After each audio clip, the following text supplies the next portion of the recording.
जब ज़िंदगी में दुआएं कम हो जाएं तो दवाएं बढ़ जाती हैं। जहाँ पानी गिरता है वहाँ सब्ज़ा उगता है, जहाँ आंसू गिरते हैं वहाँ रहमत उतरती है। आप बर्दाश्त करना सीख जाओ और माफ़ करना सीख जाओ तो डिप्रेशन ख़त्म हो जाएगा। किसी शख्स में ज़ाती सफ़ात ना हो तो वो अपने लिबास से लेकर मकाम तक हर शय की तारीफ़ चाहता है।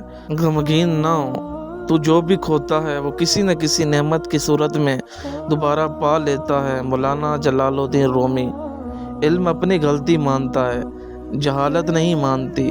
मायूसी और नाउमीदी बांटने वाली खबरों से बेखबर रहना ही बेहतर है। गम को भी उसी तरह कबूल करो जिस तरह खुशी को करते हो, क्योंकि दोनों एक ही मुसन्निफ़ की लिखी हुई हैं। अल्लाह जब किसी इंसान की किस्मत खोलना चाहता है तो ये एक निशानी ज़ाहिर होती है। अल्लाह इस इंसान को नमाजी बना देता है।